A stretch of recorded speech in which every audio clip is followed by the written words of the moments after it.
Plan de rationalisation, postes supprimés et grève à répétition. Le transport en commun à Montréal va-t-il mal au point où Québec devrait s'en mêler? Avec François Lambert, Jacinthe Barrel, Justine McIntyre et l'ex-ministre des Transports Robert Poetti. C'est parti pour 30 minutes de débat. On peut dire que la Société de transport de Montréal a déjà connu de plus beaux jours, on pourrait dire. Depuis la pandémie, la STM a été confrontée à de nombreux enjeux. On n'a qu'à penser à la baisse du nombre d'usagers, à l'état d'une trentaine de stations de métro jugées vétustes, au problème du sentiment de sécurité dans le métro et à maintenant la multiplication des conflits de travail avec ses employés qui défraient les manchettes depuis des mois. Et ça, c'est sans compter ses déficits budgétaires parce que l'an passé, la Société de transport accusait un déficit de maintien d'actifs de 6 milliards de dollars et qu'elle avait dans ses coffres un manque à gagner de 530 millions de dollars par année. Il y a une urgence d'agir et pour nous, on doit le faire pour préserver l'offre de service de notre clientèle. 300 postes supprimés d'ici l'an prochain pour économiser 56,5 millions de dollars. C'est l'un des moyens choisis par la STM pour réaliser son plan de rationalisation de 100 millions de dollars sur 3 ans. Cette réalité-là de réduire notre dépense, c'est un nouveau mode de fonctionnement. La STM se doit de se mettre dans une culture de performance, apprendre à faire les choses différemment. La Société de transport de Montréal promet que personne ne perdra son emploi. Certains employés seront toutefois réaffectés. L'annonce survient alors que la STM fait face à des menaces de grève de la part de 2 syndicats. Les chauffeurs du transport adapté, ceux qui seront déplacés dans les autres, ils sont là pour donner un service aux plus vulnérables. Ce travail-là va être redonné, mais à une autre compagnie privée. Dans le fond, ils feront voir miroiter une piste d'économie, mais à long terme, ça va coûter plus cher. Les chauffeurs d'autobus, les opérateurs de métro et les agents de station négocient une nouvelle convention collective depuis plus de 150 jours. Devant la lenteur des pourparlers, les 4500 travailleurs ont annoncé 3 jours de grève en novembre.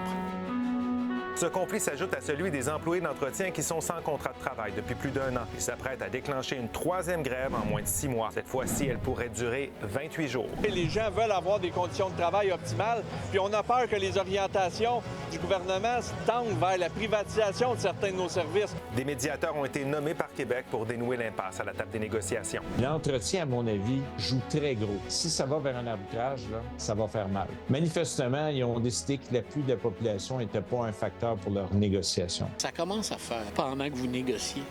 Laissez-nous tranquilles. Ils mettent les citoyens, justement, en défi de se trouver autre chose pour se déplacer. Et je trouve qu'ils vont un peu trop loin. Notre question ce soir, est-ce que Québec devrait mettre la Société de transport de Montréal sous tutelle? Le temps de régler tout ça, budget, conflit de travail, problème d'achalandage. Premier tour de table, François. Définitivement, un gros oui, parce que ça va même plus loin que ça. Il y a la composition du conseil d'administration qui donne les grandes lignes. Il y a Mme Léonard qui est là depuis 22 ans. Elle était supposée être la championne parce qu'elle venait de l'intérieur. Il n'y a rien qui a changé. Puis pendant la pandémie, on dépensait des millions et des millions puis des millions pour dire aux gens, venez prendre l'autobus, alors qu'il n'y avait pas personne qui allait travailler. Jacinthe. Oui, absolument. On est rendu à la tutelle des conflits de travail, une incapacité à gérer le budget alloué. Quand on est un gestionnaire, quand on est une organisation, on n'est pas capable de gérer un budget. Je rappelle que le budget de la STM, c'est 1,8 milliard de dollars. Quand on n'est pas capable de freiner les dépenses, puis qu'on est juste capable de quêter, ça ne marche pas. Attendez, Robert. Je sais que vous voulez plonger, mais c'est pas le moment. Justine, vas-y. Oui, alors, on n'est pas rendu à la mise sous tutelle. Je ne suis pas d'accord. Elle n'est pas là, Mme Léonard, depuis 22 ans, mais bien depuis 2022. Moi, je dis, laissons la chance aux coureurs. Il va y avoir une élection municipale. On va pouvoir discuter de ces choses-là. Ce n'est pas la solution de le shipper au provincial. Elle est dans l'entreprise depuis 22 ans, par exemple. Oui, mais elle est à la direction depuis 2022. Oui, en effet. Oui. Positionnement seulement, on va débattre un peu plus tard. Bien, une mise en tutelle, il faut comprendre la définition, c'est une action, c'est une mesure exceptionnelle. C'est très rare que ça se produise. Et une mise en tutelle, c'est nommer quelqu'un. Donc, vous voulez quelqu'un meilleur que Mme Léonard, qui est là depuis 30 ans, ou à peu près. Je veux juste dire qu'il n'y a pas de miracle par une personne. OK. Alors, pour vous, c'est non, clairement. Allons voir, maintenant qu'on a le camp du oui, le camp du non, où vous vous situez à la maison. 79 des internautes répondent oui, que Québec devrait mettre la Société de transport de Montréal sous tutelle, alors que 21 des répondants pensent que non. Vous n'avez pas encore répondu à la question. Vous balayez le code QR qui va apparaître. Vous répondez, vous commentez par courriel sur X ou sur Blue Sky. Et dites-nous au passage quel débatteur a les meilleurs arguments ce soir. Je pense qu'il y a bien des usagers qui nous écoutent ou en tout cas des Montréalais qui en ont un peu peut-être ras-le-bol de ces conflits et des problèmes à la STM. On verra comment vos arguments vont se développer au cours de l'émission. On verra qui gagne à la fin. François, je veux t'entendre. Je vous rappelle, vous avez vos interrupteurs, n'oubliez pas de vous en servir. Mais François, c'est toi qui nous as amené cette idée-là autour de la table. Récemment, quand on parlait du conflit, tu as dit ça prend une tutelle. Je me souviens, on a dit vraiment, puis on a fait, hey, tiens, il y a peut-être débat là. Pourquoi? Bien, parce que ça ne fonctionne pas. On fait déficit par-dessus déficit et je me souviens que Mme Guilbeault avait dit là, vous allez apprendre à gérer, on ne vous donne pas une scène. 2 semaines après, elle leur donnait de l'argent parce qu'il y a eu probablement la pression politique. Bien, elle avait dit la vérité. Et si on regarde en partant, peut-être là depuis 2022, mais on ne peut pas donner, on est en 2025, là, 3 ans, un PDG pour donner la chance aux coureurs, ça n'existe pas, ça n'a aucune compagnie cotée à la bourse. Tu as 6 mois pour performer. Là, ça fait 3 ans, mais elle était là depuis 22 ans, puis on disait, on a amené quelqu'un de l'intérieur parce qu'elle, elle comprend. Et c'est ça qui est souvent le danger, de penser qu'on amène quelqu'un de l'intérieur. Mais le plus gros problème de la société de transport, c'est la composition du conseil d'administration. Ce sont des gens, c'est un conseiller municipal, Éric Caldwell, qui gère. Et qui est en dessous? Il y a 7 conseillers ou maires d'arrondissement qui gèrent la société de transport. Pour moi, c'est un non-sens. Il faut mettre un... Il faut sortir la politique de ça. Il faut sortir la politique et ramener la gestion. C'est terrible parce que ce que tu as dit, une entreprise, c'est pas une entreprise, c'est un service public. 30 seulement de l'argent qui vient de la billetterie vient pour le budget de la STM. Ils sont financés par le gouvernement. Robert. Ils sont financés par le gouvernement provincial, financés par la ville même de Montréal, financés par les taxes sur les automobiles. Alors, le problème, là, c'est pas la personne, c'est pas Mme Léonard, c'est les sources d'investissement. Toi, tu as une business, puis tu as 30 de clients seulement qui viennent payer. Mais les autres, les 70 ils ne payent pas. Tu ne vas pas survivre. Ce n'est pas une entreprise publique. Je sais bien, mais Robert, on a des non-gestionnaires, on a des politiciens qui gèrent un conseil d'administration. Je n'ai jamais vu ça de ma vie. Moi, j'ai travaillé dans une organisation publique. J'ai travaillé dans un hôpital qui, sous le gouvernement du Parti libéral du Québec, on a reçu une menace dans notre établissement hospitalier. J'étais gestionnaire là et on a reçu une menace du ministère de la Santé, une menace de tutelle. Alors, effectivement, c'est une mesure exceptionnelle. Et cette année-là, où on avait cette menace de tutelle qui nous planait au-dessus de la tête, et c'est un service public, c'est un hôpital, je vous garantis que des réunions d'urgence, des restructurations, des cassages de tête... Ça a donné comme un coup de fouet. Ça a donné un coup de fouet à toutes les équipes. On a fini par éviter la tutelle, mais après des plans et des mesures vraiment concrètes, on s'est vraiment fait fouetter là derrière tous les gestionnaires et on a vraiment mis toutes les troupes. Alors, c'est ce qu'elle essaie de faire, Mme Léonard. Qu'une tutelle dans un service public, c'est pas une mesure envisageable. Absolument que c'est une mesure envisageable. Il faut le faire et il faut mettre la pression sur les gestionnaires. On est gestionnaire à 100, 150, 200, 250 000 $ par année. Il y a une raison pourquoi on est bien rémunéré comme ça. C'est parce qu'on porte une imputabilité, une responsabilité de rendement, de performance, d'efficacité, d'efficience. Et de subvention. Alors, parce que c'est 30 seulement. Le pouvoir qu'elle a, l'entrée d'argent, l'entrée d'argent, c'est 30 Elle a un pouvoir sur 100 des c'est sur les dépenses. Ça, je suis bien d'accord avec vous. Mais là, c'est un service public. Dans le fond, ce que vous faites, là, vous dites, il faut trouver une coupable. Tiens, on la met dehors, elle, ça va bien aller. C'est pas ça la réponse. J'ai commencé par le conseil d'administration. C'est pas ça la gouvernance de la STM, j'ai jamais vu ça de ma vie, moi. Des politiciens qui débarquent puis disent on va gérer, chacun tire la couverte de son bord, puis après ça, ils donnent des ordres à Mme Léonard. C'est comme ça que ça fonctionne. Qu'est-ce que tu penses de ça, de sortir la politique du conseil d'administration de la STM? Ce serait déjà une première chose, je pense, à faire. Et c'est pour ça que je pense qu'il faut, quand je dis laisser la chance aux coureurs, c'est qu'il y a une élection municipale qui s'en vient. Moi, je ne suis pas convaincue qu'enlever le pouvoir puis le donner à un autre palier du gouvernement, qui serait un gouvernement provincial encore plus éloigné des opérations, que c'est ça la solution. On a en place une gestionnaire, on a un conseil d'administration qui va changer après les élections. On va voir un nouveau maire ou une nouvelle mairesse qui va peut-être avoir une autre approche aussi. Puis que ce soit sous tutelle ou sous la direction de l'actuelle directrice générale, ça ne va pas régler le problème avec le syndicat. Puis c'est ça le nœud du problème. C'est qu'on est pris dans cette négociation-là et il n'y a pas de façon de s'en sortir tant que les syndicats gardent ces tactiques-là de nous garder les usagers en tant qu'otages. Parfait, mais si on met une présidente ou un président qui n'est pas capable de gérer le syndicat, qui n'est pas capable, encore, je vais le répéter, par toutes les fois qu'on va parler de la STM, il y a des cadres qui ne peuvent pas aller dans le garage parce qu'ils vont manger une volée.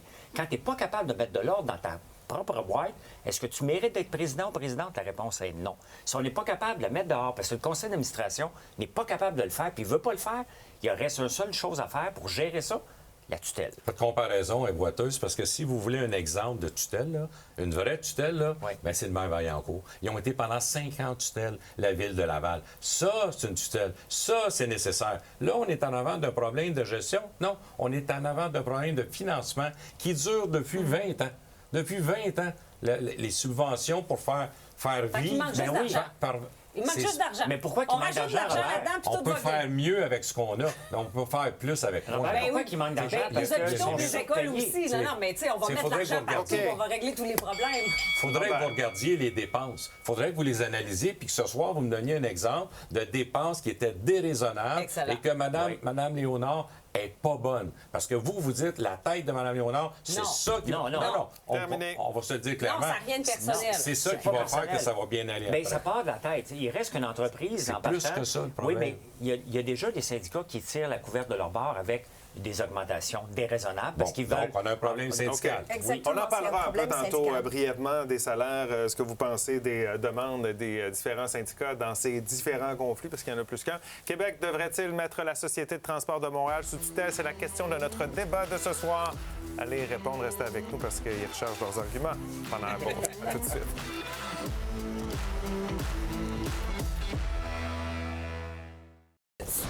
On est de retour au débattage. Je vous rappelle notre question ce soir. Est-ce que Québec devrait mettre la Société de transport de Montréal sous tutelle? Allez répondre à la question, commentez également. Je vais avec toi, Jacinthe, parce que tu riais. Qu'est-ce que tu viens de lire sur le sujet? Bien, je me suis fait mettre au défi juste avant la pause de trouver là où on pouvait couper. Il y a des coupures qu'on peut faire certainement. La directrice générale de la Société de transport de Montréal, en 2024, gagnait 474 000 $. On n'est pas loin d'un demi-million pour une rémunération annuelle. Elle gagne plus que tous les sous-ministres au niveau de... Les sous-ministres, on sait, combien là-dedans? Juste pour dire aux téléspectateurs, les sous-ministres gagnent plus que les ministres et que le premier ministre. Là, ils ont des très bons salaires. Et ils sont en dessous de ça. C'est déjà une très grande rémunération. Les administrateurs au conseil d'administration qui ont déjà une rémunération comme conseiller municipal ailleurs, ils cumulent une deuxième rémunération pour siéger à ces conseils d'administration-là. Comment vous expliquer qu'on ait un cumul de rémunération? Il y a des gens là, qui nous écoutent, qui siègent à des conseils d'administration de CPE, d'organisations communautaires, zéro bénévolement parce qu'ils ont à cœur cette mission d'organisation. Là, on a des conseillers municipaux qui sont payés comme conseillers municipaux. Dans leur tâche, ils doivent... On ne s'éternisera pas trop sur les salaires, mais je veux juste savoir, si on fait un bout là-dessus, est-ce qu'une tutelle pourrait arriver et dire, attendez, on va faire aussi du ménage dans les salaires des conseils d'administration? La tutelle prend en charge presque majoritairement l'ensemble de la gestion administrative d'un organisme. Et il y a une certaine partie qui pourrait rester. Une tutelle, c'est sérieux. Et en fait, ce que ça vient dire, clairement, c'est que l'administration qui était là, une ou plusieurs personnes ou le conseil d'administration ne font pas le travail et c'est un problème majeur. Donc, on met une tutelle. Maintenant, là, lorsqu'on parle des salaires, il faudrait que vous me donniez le salaire de tous ceux ou celles qui l'ont précédé. Il faudrait comparer son salaire avec tous ceux ou celles qui font le même travail en Ontario, au Canada, ailleurs, dans les grandes villes, Vancouver. Tokyo, allons-y. Singapour. Pourquoi pas? Non, mais on est dans des comparables quand même. Non, mais comparez-moi ça avec quelqu'un. Ce n'est pas un gros problème. Il faut revenir encore. Pourquoi la tutelle? Je vais vous rappeler qu'on a un garage Bellechasse, qu'on approche du milliard de dépenses qu'on n'utilise pas encore. Ça, c'est géré par le conseil d'administration actuellement. Et elle fait partie de celle qui doit gérer ça. Elle ne l'a pas fait encore. On continue à dépenser. On n'avait même pas planifié les autobus électriques dedans, alors qu'on est en train de faire le virage électrique.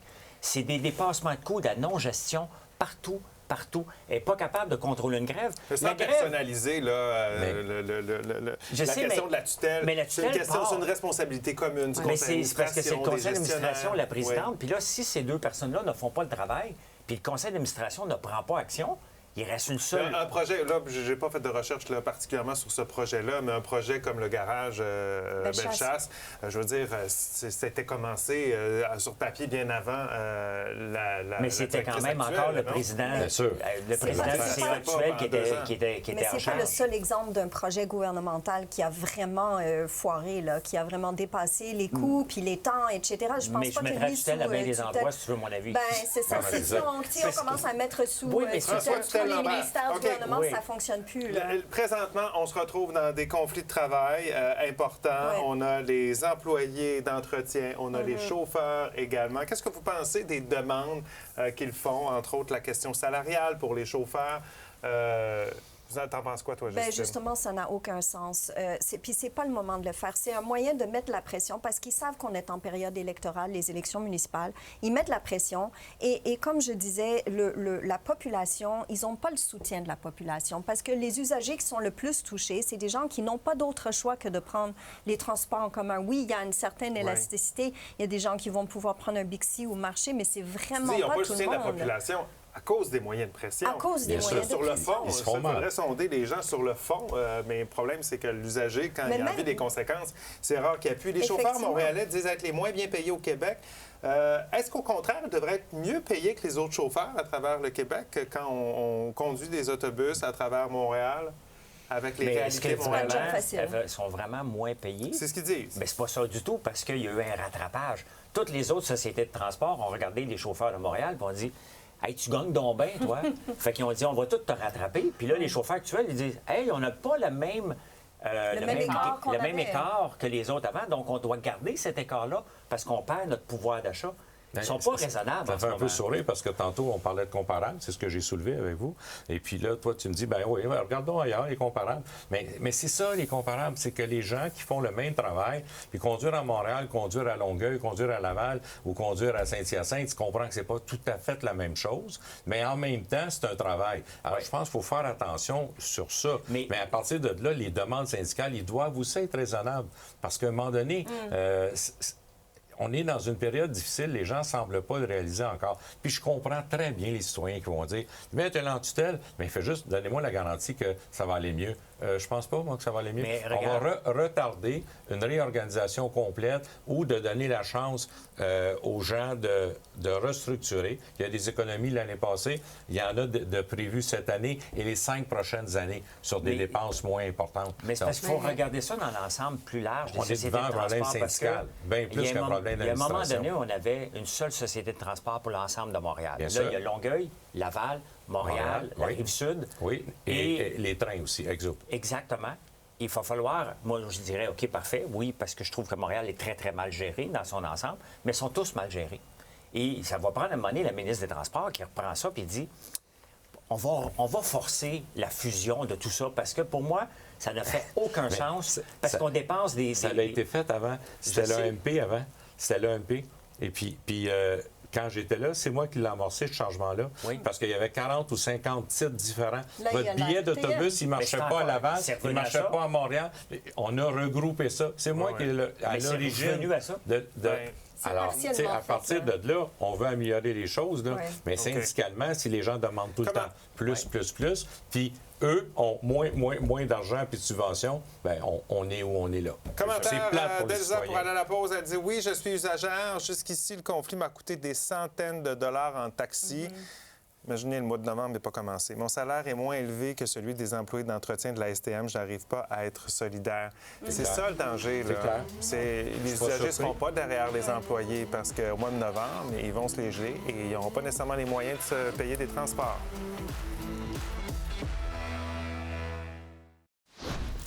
On est de retour au débatteur et...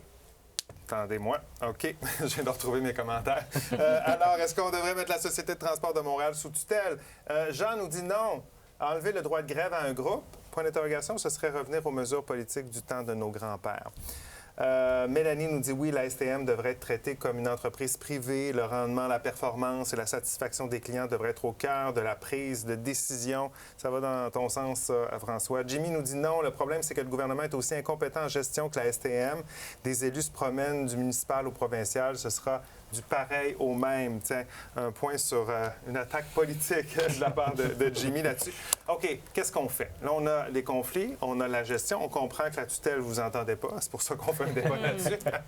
Mais là, on fait quoi pour régler le problème à la STM et assurer un service adéquat aussi pour les usagers? Je pense que c'est ça le cœur de la mission. Là. C'est bête à dire, là, mais tantôt, vous vouliez écarter la politique. Là. Moi, je pense que le ministre des Transports doit absolument faire des actions concrètes pour faire asseoir ces gens-là ensemble, faire asseoir un comité. Puis s'il y a des gens à décoller, à partir ou à changer... Ou le ministre du Transport qui va faire asseoir les gens autour de la table? Le ministre du Travail, je pense, je dirais. Bien, le ministre du Travail, c'est pour les syndicats, mais le ministre du Transport, c'est ça. Si on veut parler de la structure, c'est le ministre des Transports. Ça n'empêche pas que le ministre du Travail se joigne à l'équipe. Mais il faut donc, Québec doit s'en mêler, c'est ce que je comprends. Un task force, absolument. Oui, avec une un travail d'équipe. Il y a une manière quand même de négocier qui est respectueuse de part et d'autre. Et je pense qu'en ce moment, les demandes syndicales sont tout simplement trop fortes pour ce qu'on demande en ce moment au niveau du service, au niveau de l'efficacité qu'on doit trouver aussi, puis au niveau du service qui est offert aux usagers. Là, ça ne fonctionne plus. Donc, un modèle syndical comme à l'allemande, un peu, où est-ce qu'on respecte de part et d'autre, qu'est-ce qu'on est capable de faire chez le patronat? François Jacinthe, on fait quoi? Bien, le problème est plus que syndical. Le problème est dans l'organisation. On n'a pas parlé du nouveau système de paiement qui va coûter encore un bras et une jambe. Tu sais, je le dis depuis longtemps, là, les sociétés de transport, selon moi, puis c'est un service qui est financé à 70 devrait être gratuit. Et on congédierait 40 de la STM, puis ça, c'est un autre débat. On congédierait 40 du staff. Il faut regarder notre rapidement, un mot, on s'en va. Oui, intervention du ministre des Transports, puis revue au complet du mode syndical. Avant le débat, 79 des internautes disaient oui, 21 non. On termine ça comment? 85 pour le oui, 15 pour le non. C'est François, ce soir, le choix du public qui a les meilleurs arguments selon nos internautes. Félicitations, François. Vous avez gagné des points du côté du oui. On n'a pas réglé le problème, mais on espère qu'il n'y aura pas de grève. Merci d'avoir été avec nous. Excellente nuit. À demain.